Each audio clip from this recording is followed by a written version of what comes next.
Hello, friends, and welcome to another episode of the Concussion Nerds podcast.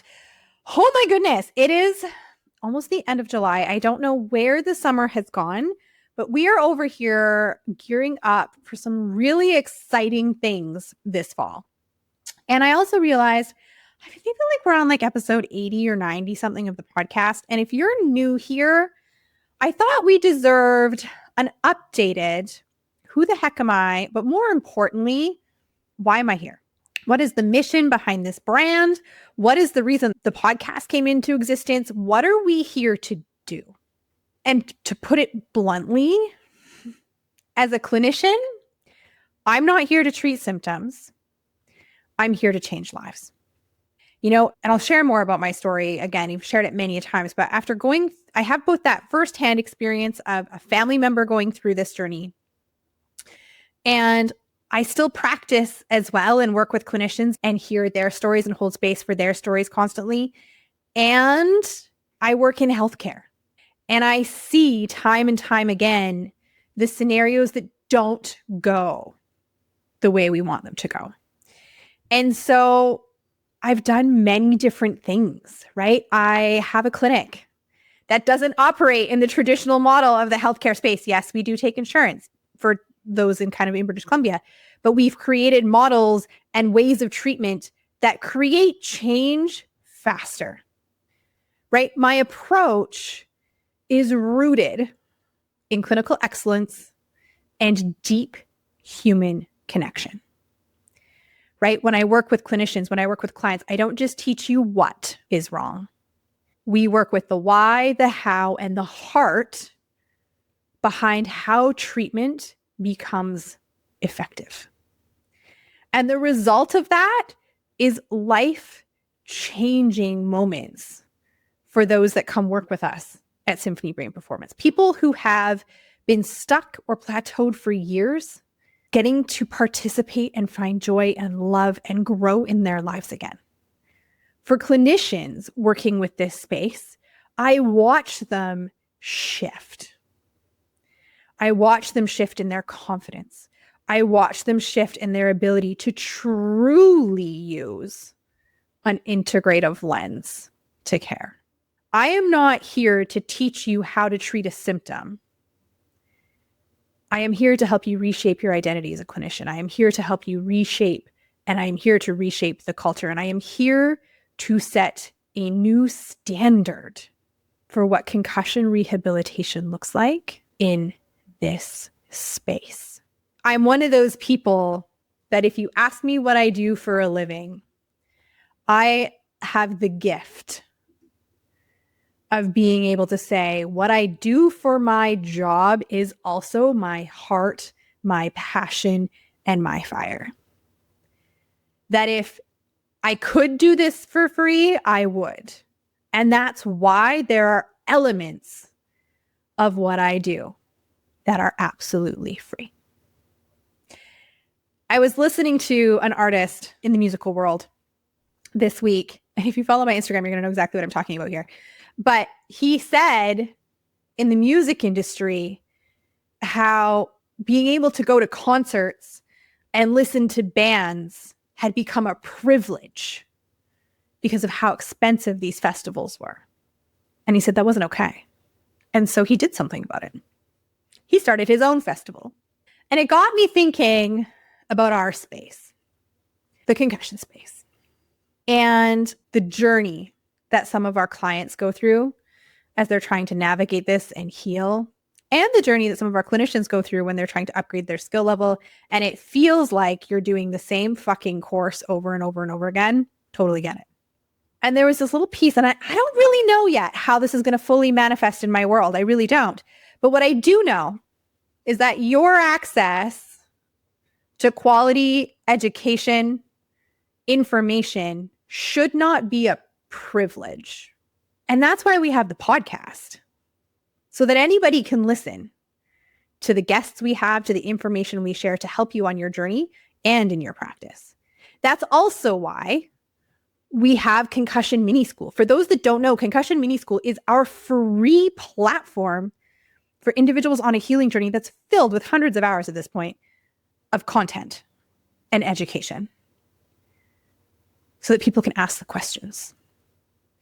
That's why we host the virtual summit every year in September for clinicians and those on a healing journey. And that's why we have free passes to the summit.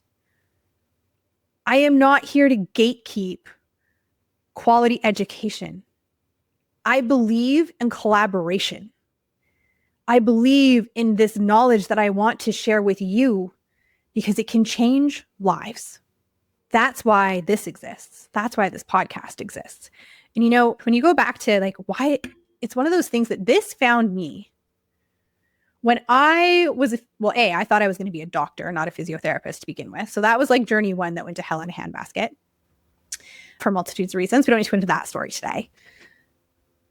But then it was actually my cousin who inspired me to be a physical therapist. And that's because he was in a dirt biking accident and he became quadriplegic.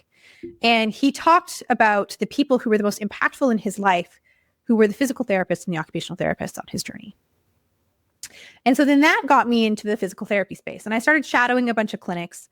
And I thought I was going to work a sport, because I think almost every young individual does who comes into the physio space. I learned very quickly that working with people with ACL tears and sprained ankles was not my interest. Thank gosh we have people who do help, because that's who I see when I hurt myself. But I realized that wasn't my love. And what I fell in love with was the neurological space. And at that time, that looked like strokes and Parkinson's and MS and spinal cord and all these pieces. I did not even factor in concussion and brain injury.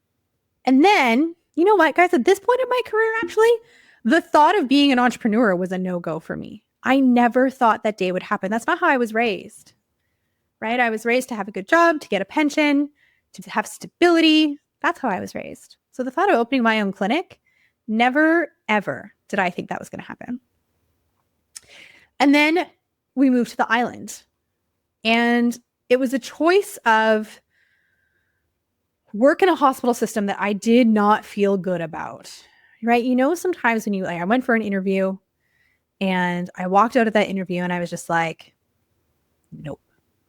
And I interviewed at a couple different clinics in town too. And every time I walked out of those clinics, great clinics, it just didn't feel right for me. And the thing that was really obvious was that in Nanaimo, there was no one that focused on the neurological population.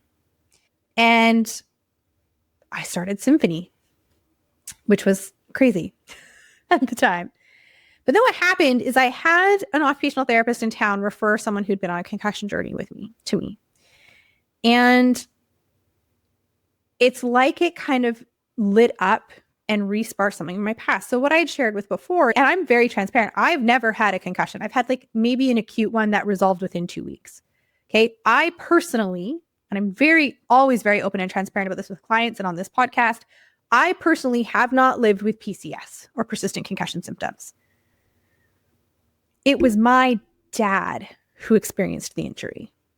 And this is when I was 17 years old. So we're going 20 plus years ago at this point.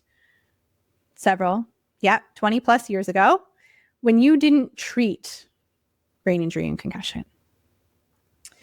And they definitely didn't educate my dad, my mom, nor obviously the 17-year-old daughter and 15-year-old son on how brain injury can impact somebody's life. Not just the symptoms, right? So my dad dealt with constant dizziness, headaches, tinnitus, short-term memory loss. You'd be in a conversation and then he'd just zone out. So he'd have these silent seizures, right? Those were the symptoms. But no one explained how that actually translated into the relationships in life, how that meant the household had to completely change all these factors. What this actually led to happening is me moving out of my parents' home when I was 17 years old. Now, hindsight is 2020. And as 42-year-old me, I very much understand what my stepdad was going through more. And if someone had maybe explained some of that, maybe 17-year-old Natasha might have been more understanding and like bought in. Maybe 17-year-old me wouldn't have. That was a long time ago. But what it did is it caused me to move out of my family's home, and it caused that relationship between my stepdad and I at the time to completely fracture. It fractured the relationship between my mother and I became hyper independent very early in life. I was 17 years old, worked a full-time job, went to school, made the honor roll. And these things all have dominoes into the rest of our lives.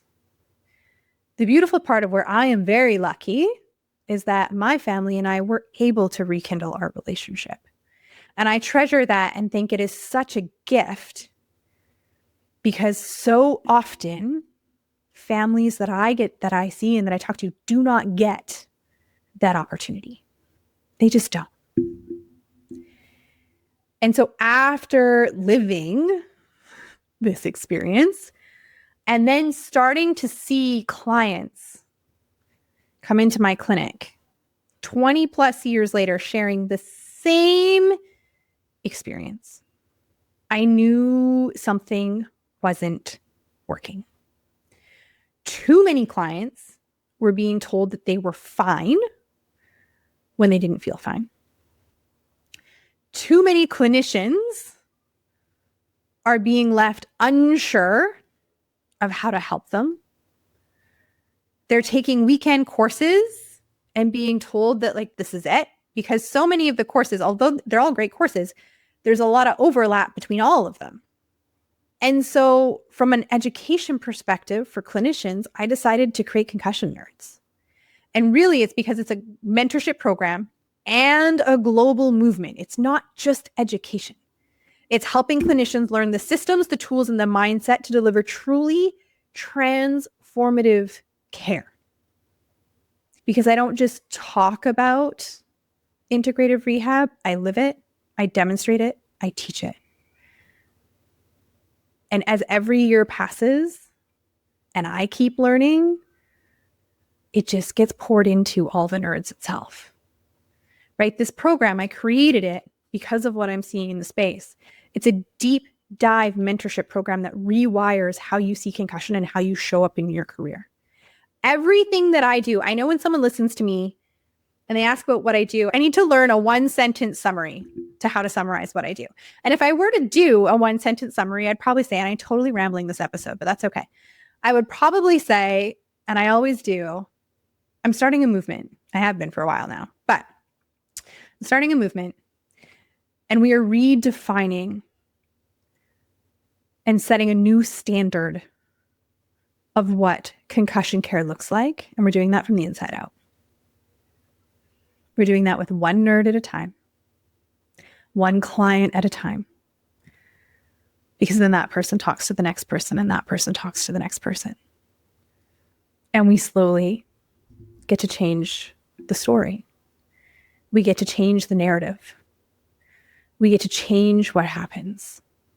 And bit by bit, we get to change and challenge what the system looks like and how people heal.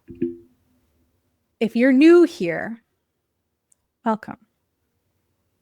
You're going to see online events that I talk about. You're going to see free workshops that I talk about. You're going to see me talk about my clinic and my concussion intensives, which is where people fly in from all around the world to come work with me and my team. You're going to hear me talk about how I've built my clinic, how I've built these programs. And you're probably going to hear about why over and over again. What I'm going to say is this. If you ever have a question about anything I share, anything that I say, anything that I'm doing, reach out. I am the person that is in my DMs on social media. I am the person that is in my email inbox. I am the person that hits reply to your message and responds. Because you can't create a movement without creating community. And this community is one of a kind. So, if this is the first episode you've listened to, it's a bit rambly. You will learn very quickly that I like to tangent, and I'm very good at tangenting. But there's always some really golden nuggets too. And here's something else. I'm just going to throw this one in here. I just received a message from a concussion nerd. This just speaks to so much. And he's brand new to our community.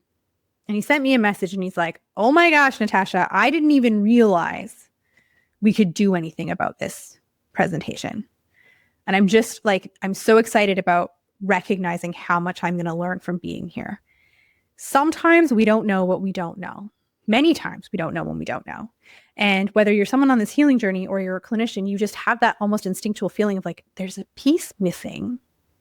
And you might not know what it is, but you're open-minded and you're curious. Also reach out. Because this clinician is now so stoked. He was already stoked, but now he's even more stoked because he's just realized how much more impact he can have on the clients in his life. Which then, let's like backpedal a second here more. As a clinician, how fucking good do we feel when we are making positive impact in our clients' lives? How amazingly does that ripple into your own confidence? And then that confidence into how you show up for yourself in your life with your family, your friends, and your profession. I don't believe we can put firm boundaries, walls, black and white between personal and work. Because the emotional effects, the successes, the challenges, they spill into each other. That's why also with almost every, there's a community so we can support each other and lift each other up. So again, if you are new here, welcome. Maybe buckle up and pop on a seatbelt because sometimes we go for some rides, but you are always welcome here. And if you have a question, if you have a comment, if you have whatever, or you just want to say hello, consider this your invitation to reach out. Whether on Instagram at natasha.wilch, send me an email. Your options are endless. Until next week, my friends, we'll see you then. That's today's episode. Thank you so much for tuning in. If you liked what you heard, give us a like, give us a share, give us a tag on Instagram, and please never hesitate to reach out. We love communicating and connecting with you. Until next week, my friends, have a marvelous day.